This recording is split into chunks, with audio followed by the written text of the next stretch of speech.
Awesome. Ryan? Great. Awesome. Jen, you want to start or you want me to do this part? Sure. No, I can get off. Welcome, everybody. My name is Jen.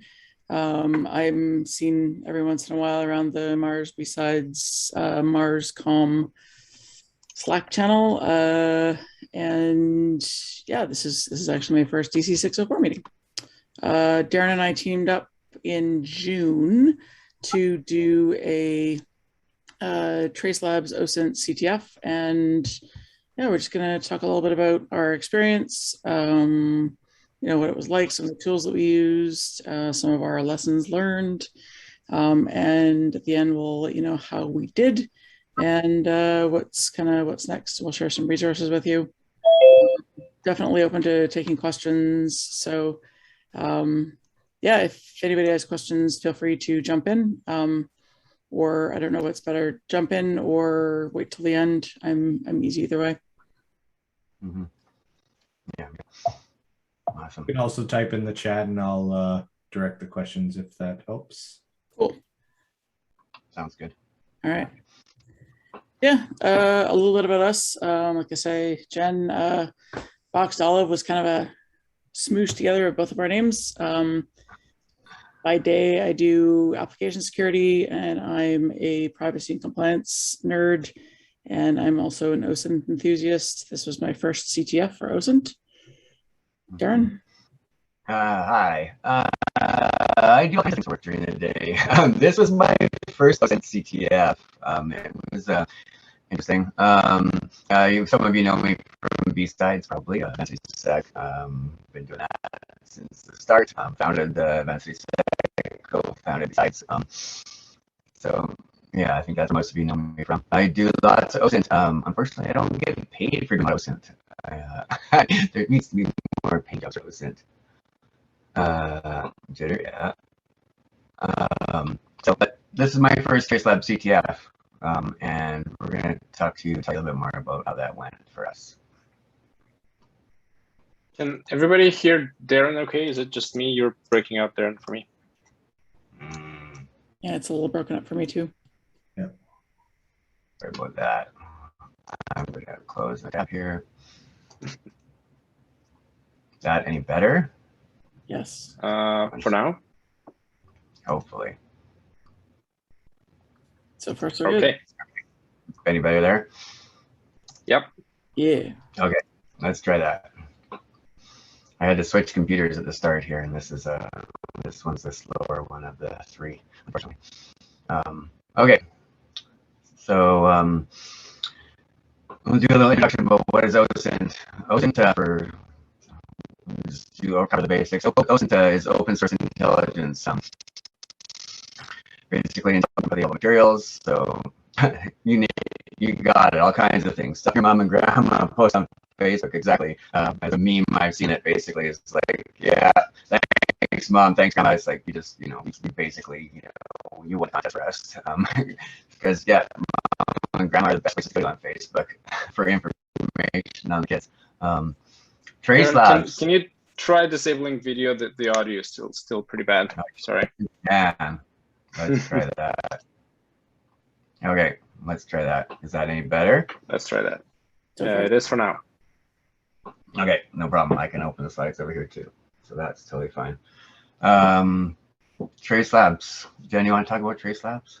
I'm going to open the slides on my other computer.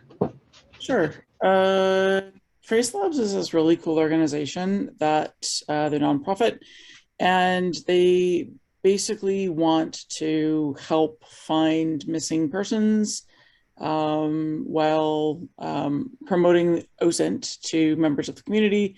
And they host this monthly, I think it's monthly, CTF, where education and community spirit and just a friendly contest with some pretty cool prizes. I think the top prize for the one that we were participating in was a black badge, which is, as far as I know, means that you can participate in any Tracelabs CTF going forward if you take first place.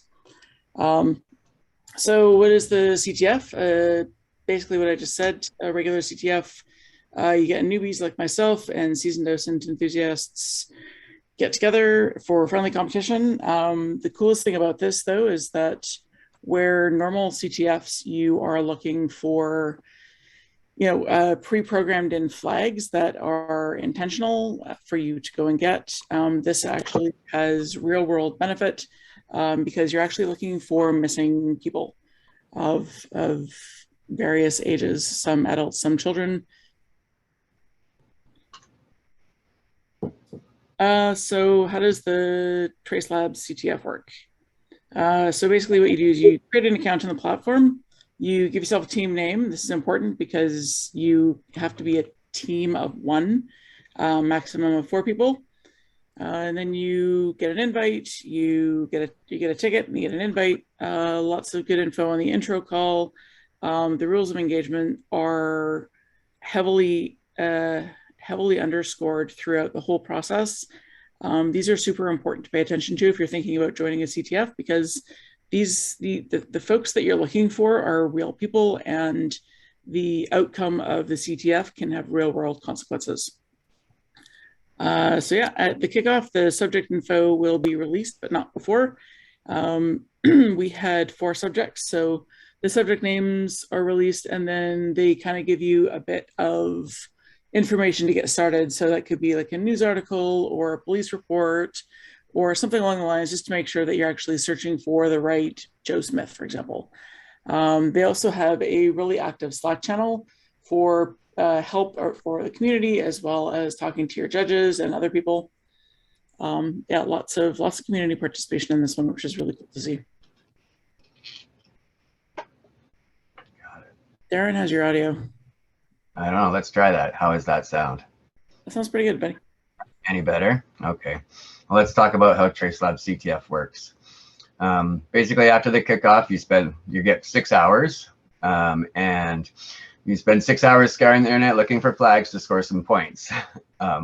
Most CTFs are designed, as many of you know, like cyber sort of, security CTFs are designed so flags are deliberately placed in the system, or you're hacking a system to get flags and things like that. So flags for a Tracelabs CTF are made up of real world breadcrumbs, basically related to the subject, the subjects that you're looking for, which are real missing people. And there's a whole point system, which we'll go over in a next slide there.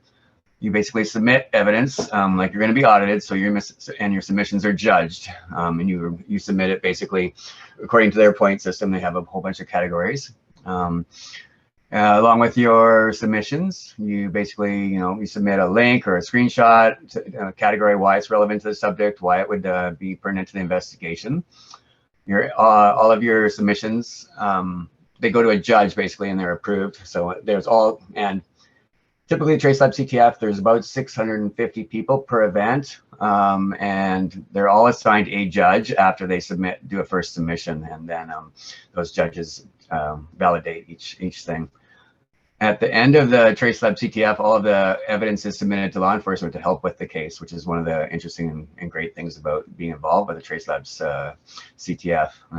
It's definitely real world stuff. There are, strict rules regarding the Tracelabs CTF because it is real missing people. Strict no contact rule. Don't be friending the people you're looking for on Facebook. Passive OSINT recount only. Collect and submit evidence. They don't want to be your Facebook friends. Their mom doesn't want to be your Facebook friends. That's pretty stressful. I would not, if my kid was missing and I got a bunch of friend requests, yeah, that's not cool. No password resets, basically only passive recon. They're very, very, very strict about that. And that's, definitely those are important things. Very important. So scoring system, pretty well laid out. They've got different categories, have different points, obviously. So if you find a subject's friends, that could be through, what their friends are on Facebook, or even on Instagram. If you can prove that, one person is actually a very good friend by having, photos together. If they have 5,000 Instagram friends, you're not going to be able to get 50,000 points for submitting all of those 10 friends. So that actually has to be proven to be real, and you also have to submit why you think the friend is actually a friend, for example. So things like names, social media handles, phone numbers, that kind of thing. Anything insightful from friends' comments as well is submittable. Employment, anything around the subject's employment. So when they started, when they ended, their manager's name, if they have photos of their IDs online, business address, business phone, their business email. Family, you start to get more points for that. So relevant family information like their name. So mom's name, dad's name, a lot of that came from things like news stories, birth dates, IDs, work emails, that kind of thing. Anything relevant to their home. So their address, their landlord's name, their landlord's phone number, recent accommodations, that kind of thing. Basically trying to, again, look for this person, look for patterns, look for any sort of associations of people they might know or places they might stay. Mm-hmm. Then we get into some really interesting stuff around basic subject info. So obviously, name is they give that to you. So I don't know why that's actually worth 50 points, but name, birth date, emails, social media handles, anything on Craigslist or Kijiji, dating websites, Reddit accounts, online resume, LinkedIn, that kind of thing. Your advanced subject info. If you've got like photos from Instagram, if they've got like a new tattoo or a new piercing, if you have a picture of them smoking or hanging out at a park or something like that. If you, for example, again, social media, brand, model, and carrier of your cell phone, pictures of them with a car, video game handles. I think one of the guys in our CTF, they actually got one of the missing guys Xbox handles or PlayStation handles, and that he was a gamer. Yeah, that led them to pivot off of to something else. IP address. The day last seen is worth 500 points.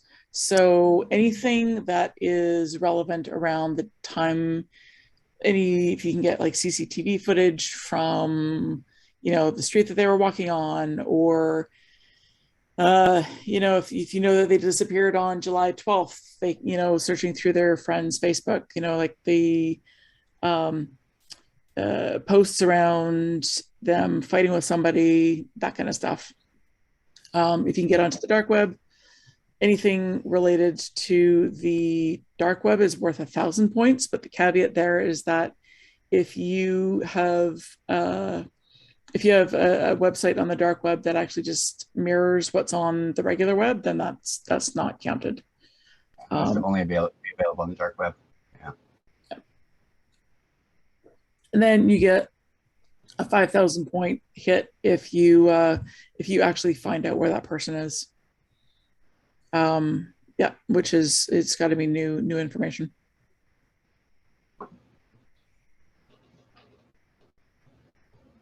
Okay, so that's the point system, and we'll talk a little bit more about that in a minute. But let's talk about tickets. Tickets for the Tracelabs CTF are available on Eventbrite. They're like $12, $15. It's cheap, but and I'll mention this here quickly. They go very quickly. Our event in June, I think, sold out in, I don't know, 24, 36 hours or something. I got a ticket for the DefCon Tracelabs CTF. The tickets were gone in, I think, 8 hours. So you sort of have to be on it. Either follow their Twitter channel or be on their Slack channel or something. And when they're up, get them, because they go quick. There's 650 or so tickets usually released for each event, and they go quick. Our event in June, it came with free OSINT training, which was pretty cool. But I'm not sure if there was several hundred available of the 650 tickets. I got that. Jenn didn't get it, unfortunately. Our team, we farmed it well. I got a ticket first of all, and and I posted something on our OSINT, I think, Slack channel on Mars, and it's like, anybody going to this? Anybody interested?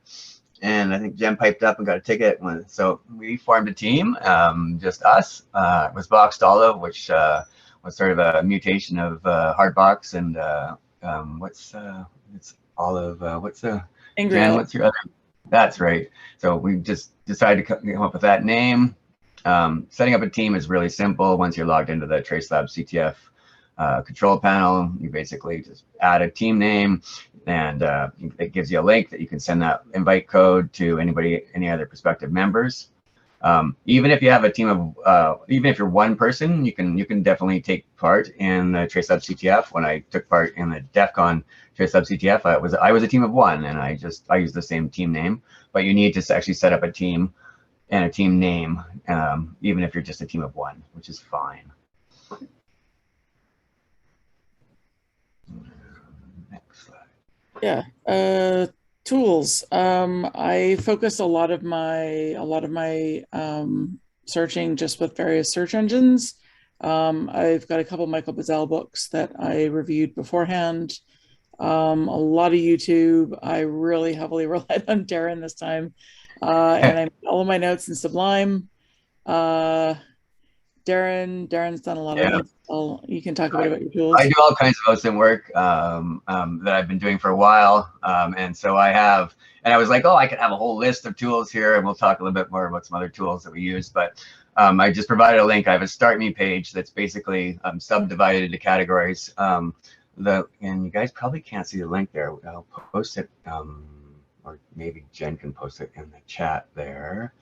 But yeah, there's resources at the end of this slide too, and we'll provide it to you guys. But I have a Start Me page that basically has it all subdivided into categories for web tools, and I've been using them for a while. So I have doing all kinds of other OSINT work. Socks. What's socks? So please, any of you don't know what There's socks a question are? in the chat. Sorry, Darren. Oh. Did you use their OSINT VM? And if so, what did you think of the tooling they set up? I have used the OSINT VM before, and I don't like it because it's slow. I have a system set up on my laptop where I do active OSINT work, and so I find that much quicker and easier to use. Their OSINT VM is really cool because it has everything on there, everything working. If you want a system to do VM, like a system to do OSINT work and have it all set up and working, it is cool. If you're on a fast system, it'll probably work great for you. I already have a system that's customized to what I like, so I didn't use it, but I have heard complaints also that people like it, but it is slow. It all depends, of course, on your machine that you're running it on. Jenn, did you try it? I did not. I didn't have a lot of prep time before running into the OSINT, so I think next time I'll give it a go. At least I'll get it to. I'll take a look at it. It is a modified Kali box, yes. That shouldn't be a problem. Yeah, sorry, go ahead. That's all right. Socks. You talk about socks for a minute there. Here first on this. Do you want to explain what socks are? Am I breaking up still?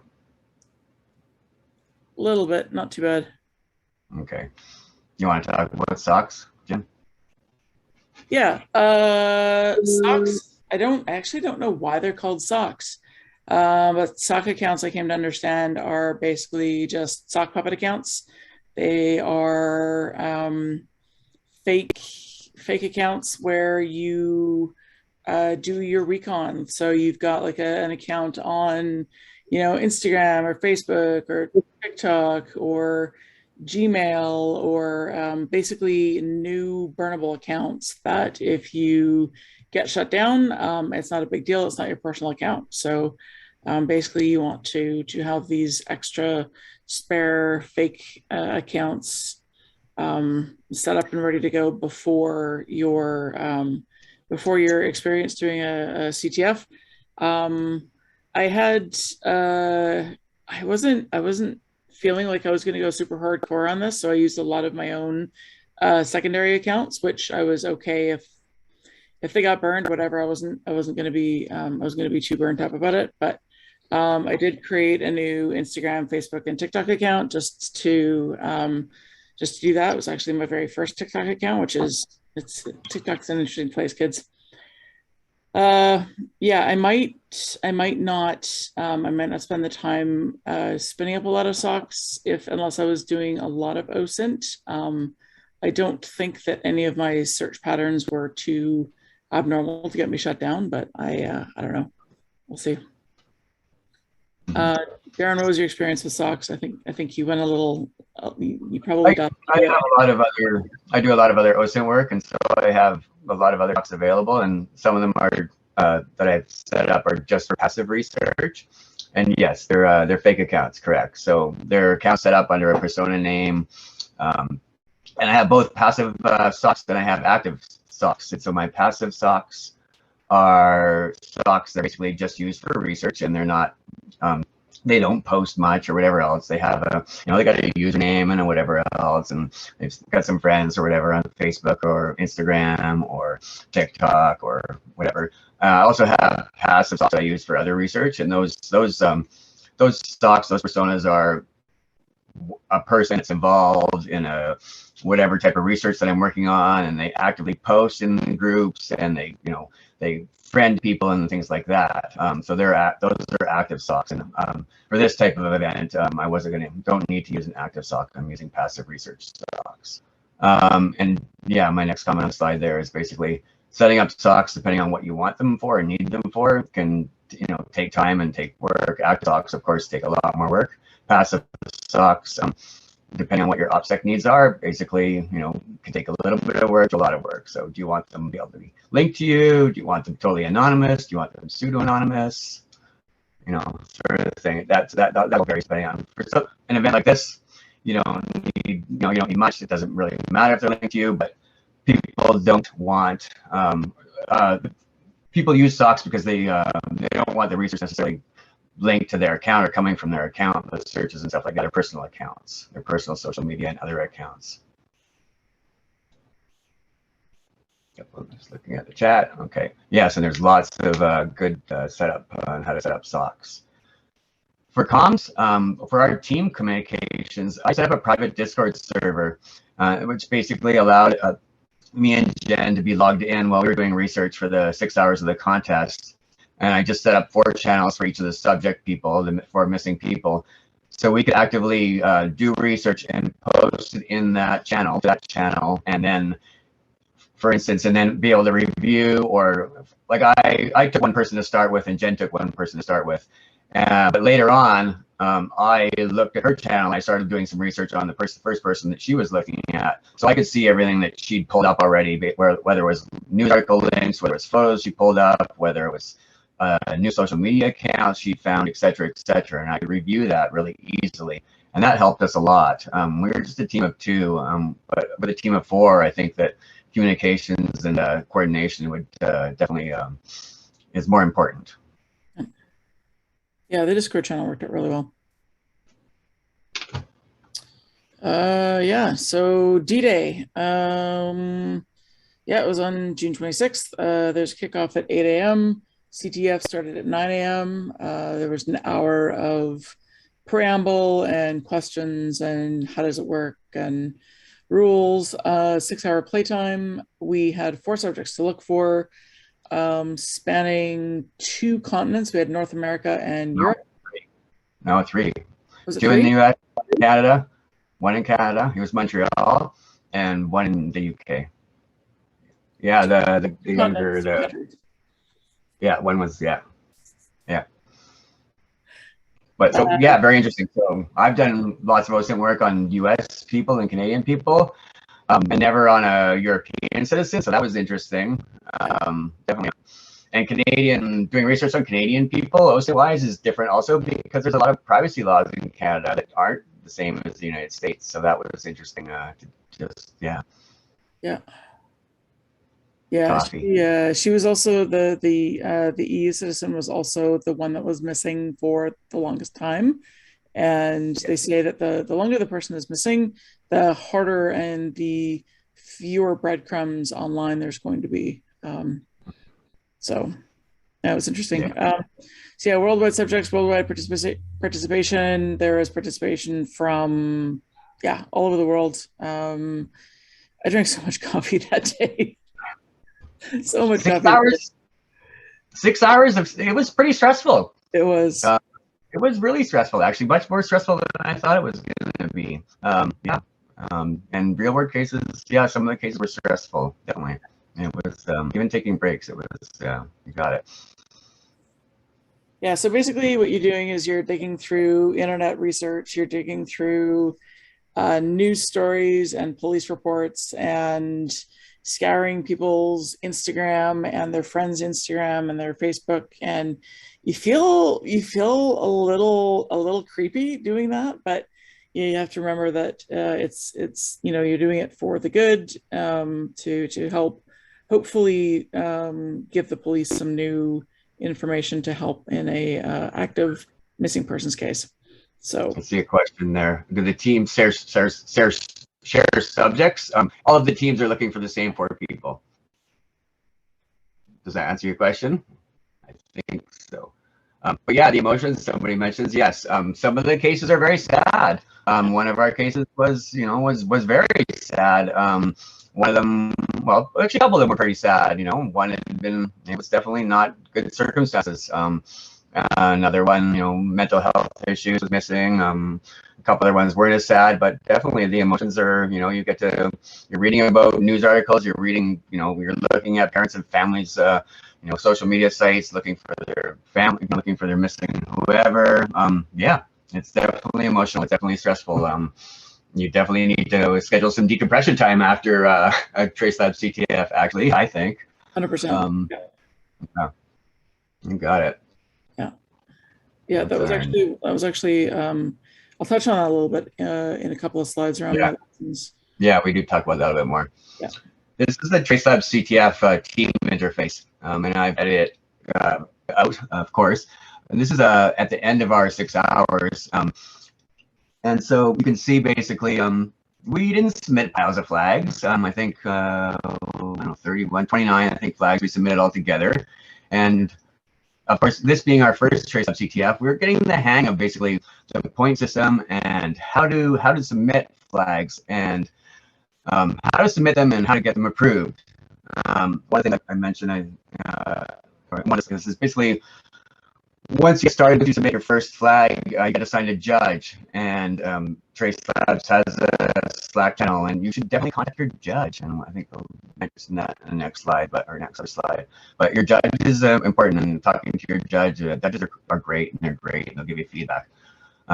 This here allows you to look. Basically, you can click on any one of your missing people, and it will show you your submissions. And so you can see on the right tab there, it'll show you a couple of things. Advanced subject info was a cell phone carrier that was approved. Advanced subject info, past information, and other basic subject info, social media sites. So learning the point system was important, and it took some work.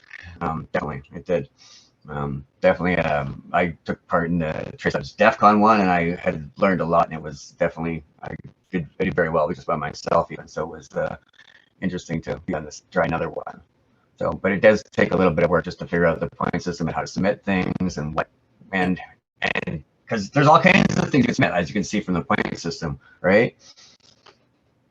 Yeah, it's funny, when I was going through copying and pasting some of the how the point scoring system works, it was pretty evident that I actually didn't know too much going in, because man, I was like, oh, I could have submitted that one, and I could have submitted that one, and I was like, all of these flags that I probably could have submitted for more points, but didn't, because I just didn't even think about it. So yeah. Lessons. Yeah, don't spend too much time on one subject. I spent probably the first 3 hours on the one girl from the UK, and I got really burned out, and I was really sad. It was one of the, it was just, it had an emotional toll on me that I was not expecting. Yeah, and it literally stayed with me for days afterwards.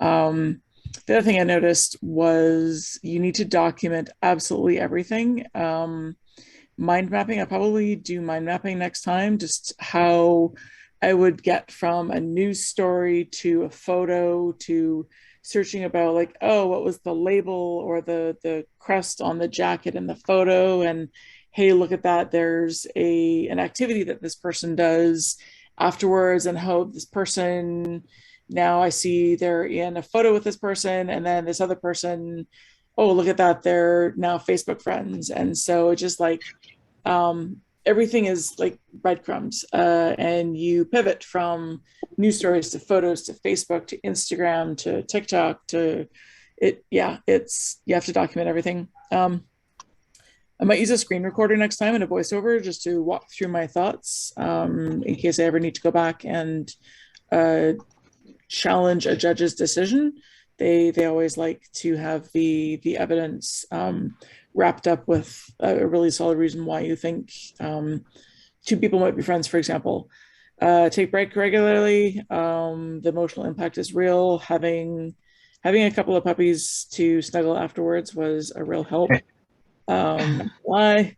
And then yeah, mind mapping. Those were my takeaways. Yeah, you got it. Point systems, I think I've talked about this a couple times exactly. Reviewing the point system, especially when it's your first time, is important. And people, like, you can, like, it's like submit. I mean, we only submitted so much in our first one. I think it was playing 29 submissions, but you'll see a little bit. We'll show you a slide. We can see some of the winning teams and how many submissions they made and how many points they got, and how many we got compared to them. And you'll see. And it's amazing. It's just like, and so you learn how CTF works and how things are, and the point system, the scoring system, and that it takes a little bit of work to figure that out.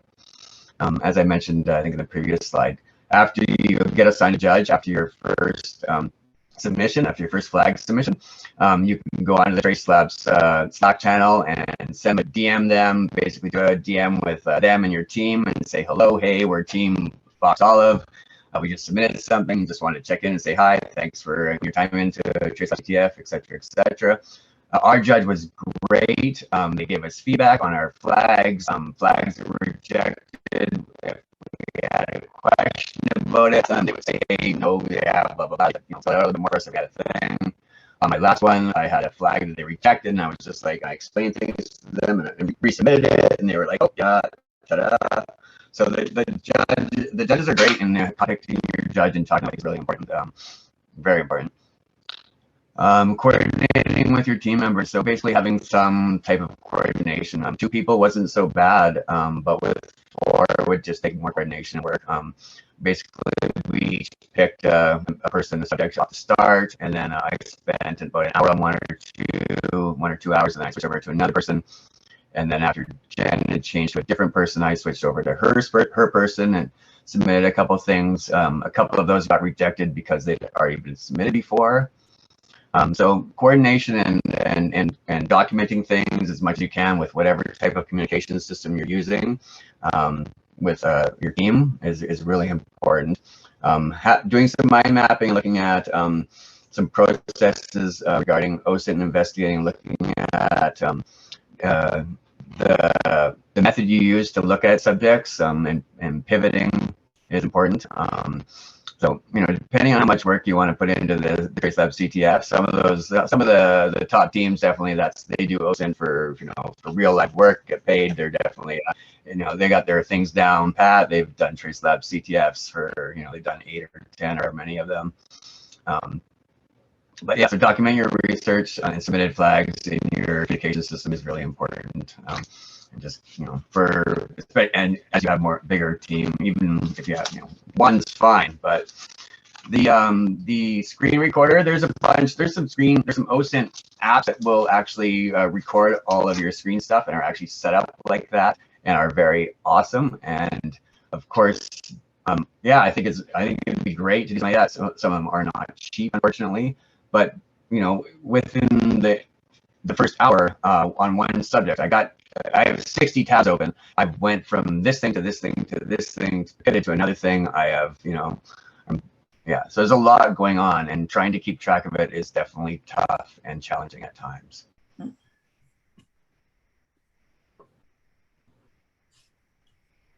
All right, tools. Okay. This is Darren's favorite page, I think. Sure.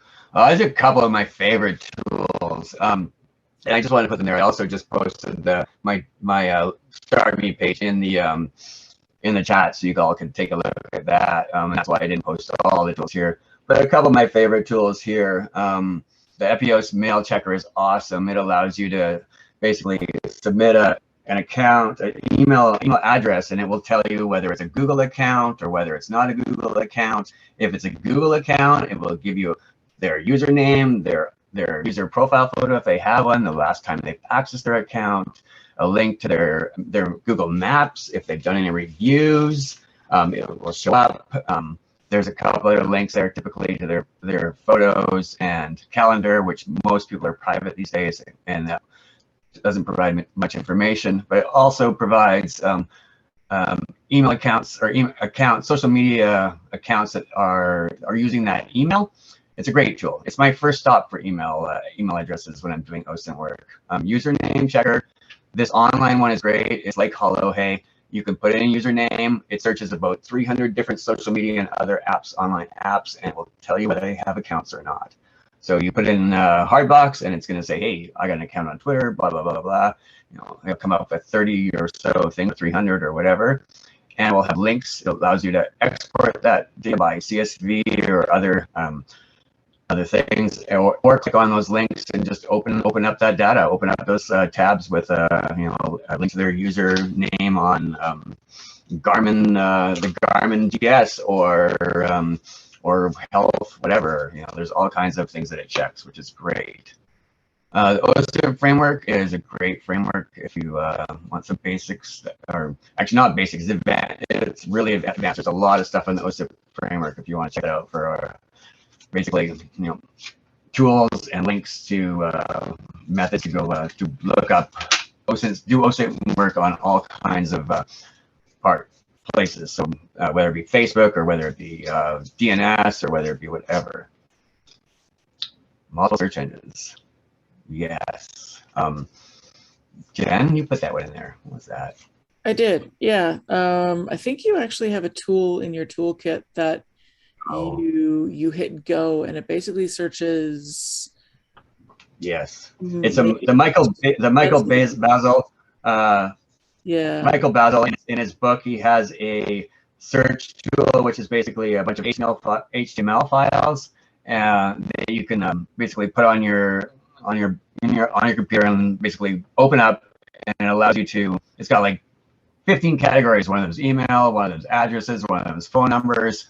If you click on the phone number one, it opens another page with about 20 different phone number searches. You can put the phone number in the top, populate all, open them all, and it will open 20 tabs with those phone number search engines. Michael Basil. No, one sec. I'll send you a link. Yeah. Techniques.com. You got it. Yeah. I thought I had this on here, but I guess not. Too. Well, no link there. One sec. Michael Basil. You know what it is? It's actually, I think I put that under resources. Oh, it's at the end. Okay. My Start Me page, as I mentioned, I have all kinds of things. I try and keep up to date. Yeah, OSINT techniques, exactly. Intel techniques. Michael Basil publishes a book, OSINT techniques book. Currently, it's the 8th edition. It's the last edition of his book. He's not going to publish another edition. It's amazing. Buy a copy. It's great. It's huge, and it is the shit.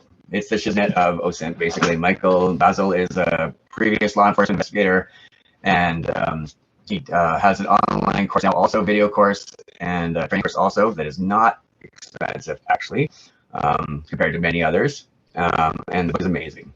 Definitely recommend it. And it comes with a whole bunch of tools online that you can download.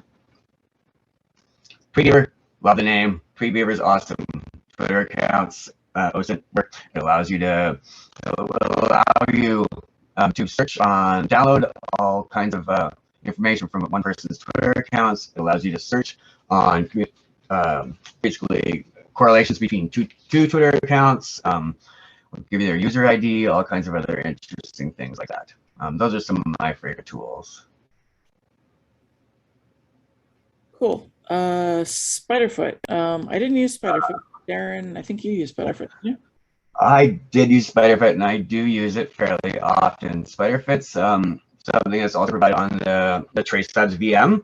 Spiderfit's a really cool open source OSINT tool, and it's been doing all kinds of development on it, and it provides probably about 60 or 70 different search places where it will allow you to search information from. A lot of them you need an API for, so it does. Some of them you don't. About 20 you don't need an API key for, but the rest you do. So it does take time to set some of those up, but it is pretty worthwhile. It does provide some good, some really good intelligence. You can enter an email address, you can enter a username, you can enter an IP. It's not just necessarily for person like OSINT stuff. You can there's a lot of OSINT like cyber, like threat intelligence, other things like that that it does research on. Definitely a really cool tool. Very nice. So I think our next slide is. I just used it for the first time the other day and was doing some checking for some of my own domain just to see what information popped up, and it was pretty interesting. Took quite a while to run, but it does quite a bit of lookups, and I was surprised that there weren't really a ton of false positives considering all the services it hits up. But and you can definitely do your scan, so you're only using the service that you want to search on instead of just doing the default everything, which probably definitely makes it take longer, of course. This is actually a screenshot from the DefCon Tracelabs CTF that it took place in. And it actually it's a username search, but it shows you this was a username for search I found through a pivot from something else. It wasn't her normal username, and I searched on the username, and it basically came up with 3 different accounts. 3 different accounts that I got actually probably about 600 points from on the Tracelabs CTF DefCon 1. And actually one of them got challenged. The Tinder one, because she was a 19-year-old female, and on her Tinder profile said she was 21, and my judge said this wasn't her, and I was just like, well, no, her profile photo is the same from Facebook, and she's a 19-year-old woman that is trying to date on Tinder. Not surprising, she said she's 21, and they accepted it. So that's Spiderfit. Spiderfit's amazing. If you're interested in anything like that, it's definitely check it out. Check out their website. There's a link on our resources page in a minute for it.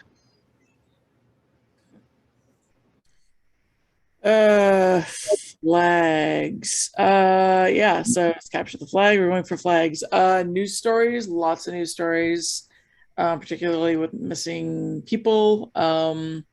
You're not allowed to submit news stories. Obviously, everybody already knows that they're there, but they do lead to things like employment flags for the subject, family and friends flags, so names, photos, employment, where they go to school, that kind of thing. Sometimes if you get lucky, you get a photo of the subject holding their phone, so that's kind of cool. You can get multiple flags from one username, like Darren was just showing. Higher points flags, things like cell phone type and carrier. We got, I think we actually ended up getting one of those flags for the first CTF that we did. Yeah. Definitely spend some time reviewing the types of flags that are included and the categories of the flags that will definitely help you when you are doing your breadcrumb searching and pivoting. If you're trying to go from point A to B, don't forget all of the little steps in between, because those are worth points and those points add up. Expect to have some of your flags get rejected. Yeah, don't take it personally. If you really think that they're actually worth points, then you can challenge the judge's decision, and then they will take another look. And if a lot of the times they'll actually they'll accept it. Open communication with your judge. They're just volunteers. They're just there to help make sure that you're not submitting news stories and bunk flags. Be like Ross, you got to pivot. And yeah, pivoting is going from like one site to another. to another, to another, to another, to another. Yeah, you got to pivot. Judges were great. They're like, no, but you should look further into this sort of thing. They're like, no, that's, sort of things. And yeah, reviewing the points is great because like, oh, you're looking at social media sites and like, there's a photo with her cell phone. I'm like, that's an iPhone. That's 150 points. Yeah. Oh, there's a phone number. Do a phone number search. Oh, there's their carrier. They're on whatever Verizon. That's another 150 points. So all those things add up, and you just need to submit flags if you want to, for points. It's just like you submit. They might get rejected. Some might get rejected. But if you just got to submit, and we'll show you some of the winning team points, and you'll see how many things they submit in a minute. Yeah, it's pretty crazy. It is. The end game. Darren, you got it. Yeah, so here, this is their end stats for our Tracelabs in June, and you can see number one place, the Federal Bureau of OSINT, which had 149 submissions for 10,495 points. Dwayne the Sock Johnson, 126 submissions, and these are submissions that were approved. So I'm not sure how many submissions they had that were rejected, but they had just under that at 10,115 points. Delaware, OSINT ID, Dark Wolf, etc., etc. So you can see some of there's 138 submissions for Griot First Shot there. And they just had 4,500 points, which is so there's probably a lot of smaller point things like that. Dwayne Sock Johnson, exactly. It's a great name. They've been involved in the contest for a while. 4 cases. Sometimes I have heard that they have had Tracelabs CTFs with up to 8 cases, but the last this one and the one I was involved in at DefCon had just 4 people, 4 missing people. 425 contestants in ours. I thought it was more, but that's fine. 240 teams, 100 plus judges. Yep. Yeah. The interesting thing for me is that the number 3 spot for Delaware, he has 68 submissions, but over 5,600 points. Those are some high quality flags. Like half of what the top 2 teams have. Hmm. Yeah. Okay. Yeah, Darren, I added a couple more things in here. There's another of the end slides. You can see how many submissions were processed or rejected.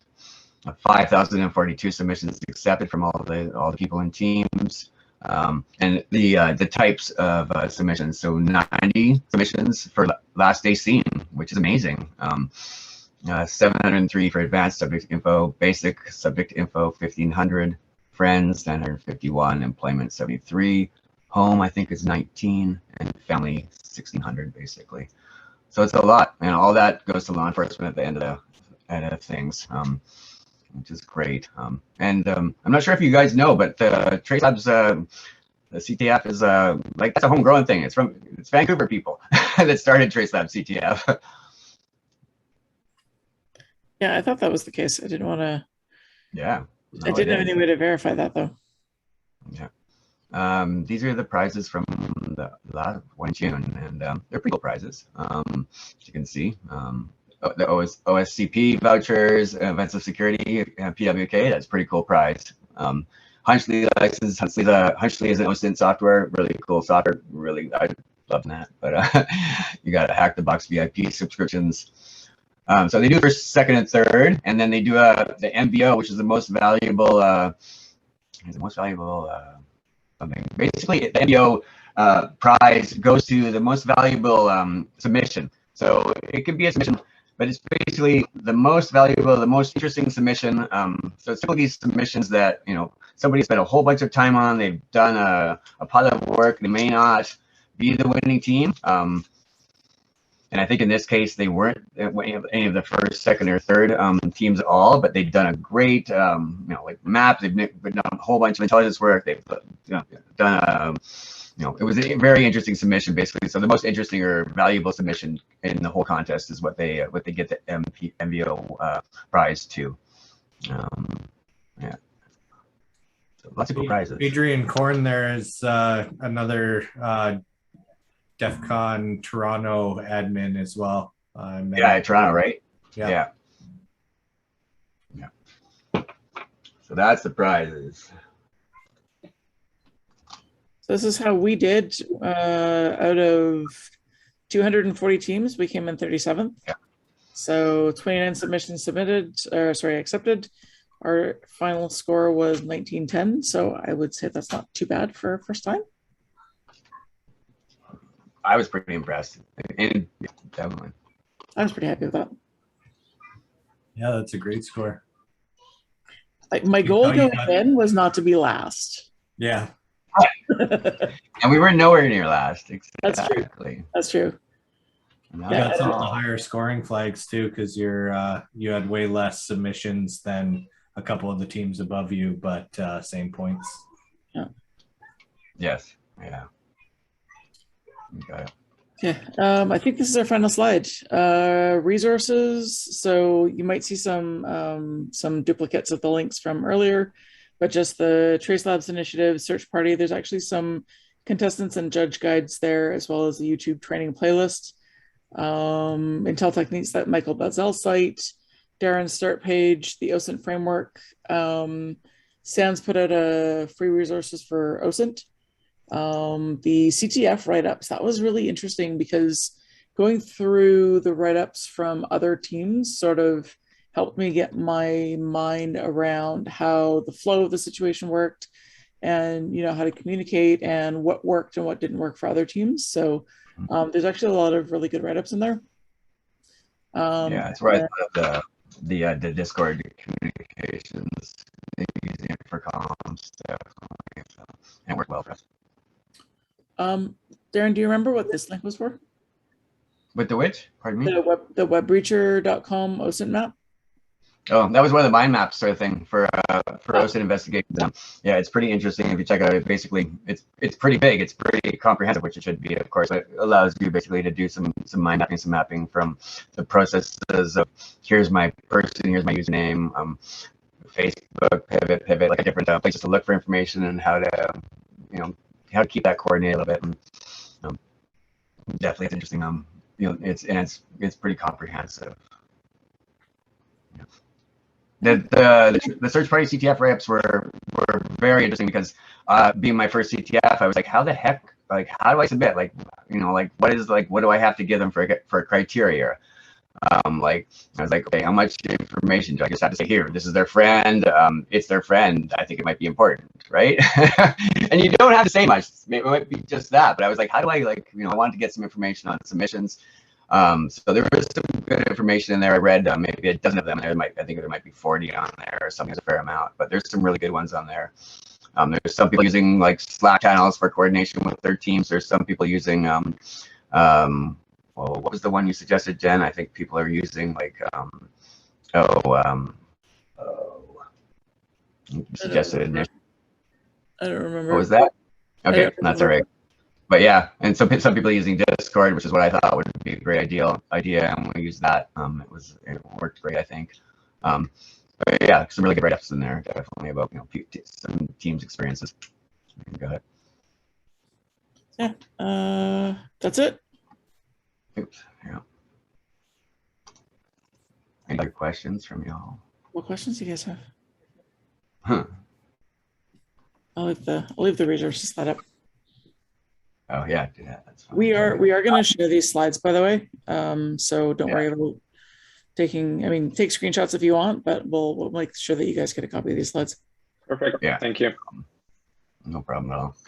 The Tracelabs usually provide any training or some like prep materials especially for like first time participants?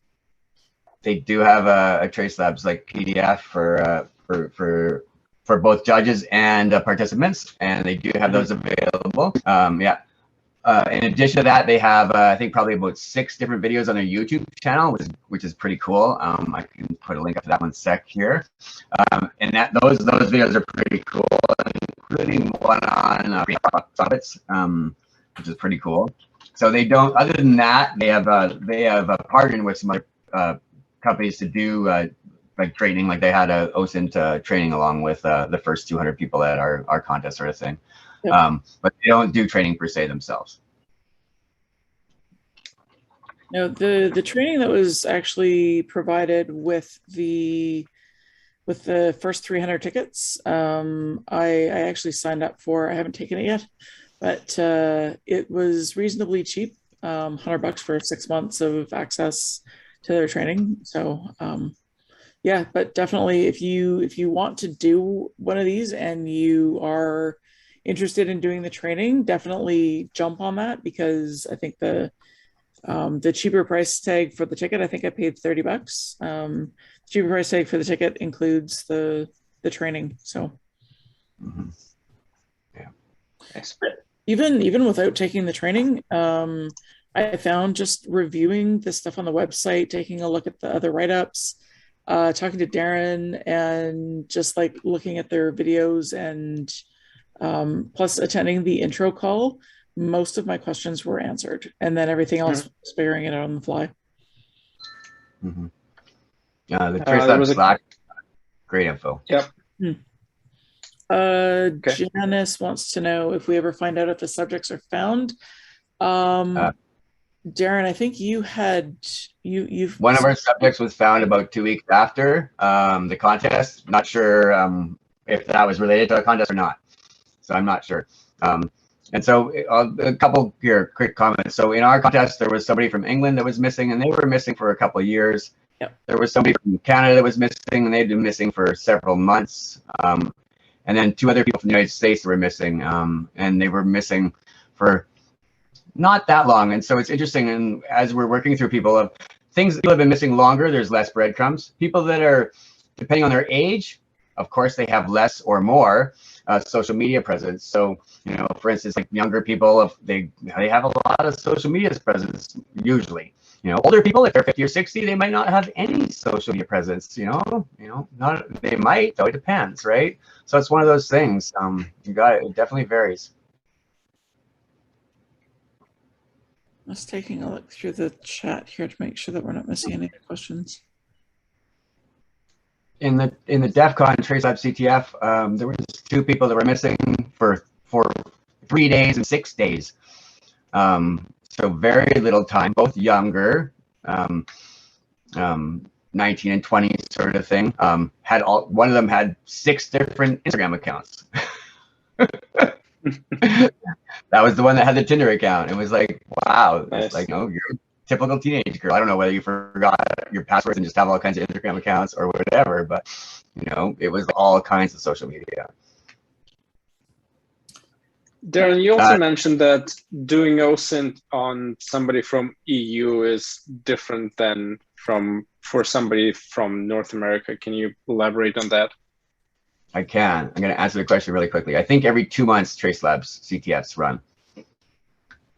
Yes, okay. Because most of my experience has been running and doing OSINT work for people in person's OSINT work in the United States, North America. And mostly in the United States, although not completely. And doing OSINT on people in the United States is a lot easier because there's a lot of public information available, whether it be voter databases, whether it be people searches, and my other OSINT work isn't typically all passive. I use people search databases. There's other things available like password resets and all kinds of things like that can provide you great information. In Canada, we have a whole bunch of privacy guidelines. Yay! There is not as much privacy or publicly available information available on Canadian citizens. There's some, but not a lot. It's a lot harder to search for Canadian people. The UK, I haven't really done much work on looking for people in the UK, and so I didn't have. If you look at my Start Me page, I probably have a couple of links on there for like European search things, but it's not my typical thing. So I was like, oh, geez, like okay. But I found a couple of Start Me pages since then that actually are OSINT related to just European people searches and things like that. So those are something I wish I had during that contest, but it's just because I hadn't done a lot of or previous OSINT work on European people. So that was just something new to me.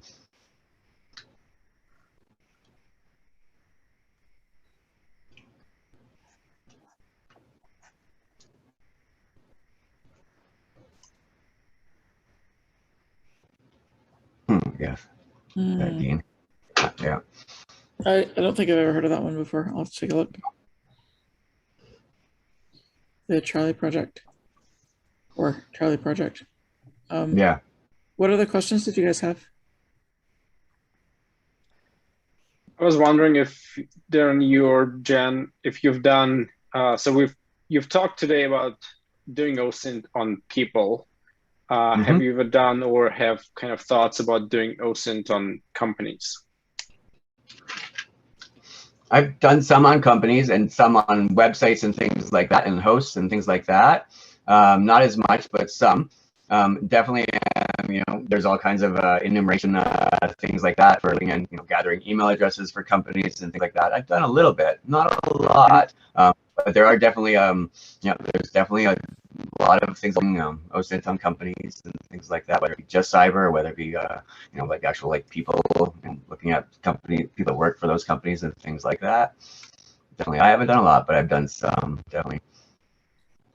Yeah, I mean, aside from the standard pen test scope, well, on like applications, I don't think I've ever done OSINT on companies. It's just I'm mostly curious if like any of the tools or skills translate between the two at all, or is it basically completely different fields? Some of them definitely, yeah, definitely do. If you look at my Start Me page, I definitely have some things like that. The Spiderfoot definitely has some plugins and things like that that will search company data back. I typically do company OSINT research when I find a subject that's working for a company, and I'm like looking up whether it be like their company corporation documents or things like that. I'm looking to see if it's their company, and you know, what the location might be, whether it's registered in another state or another province and things like that.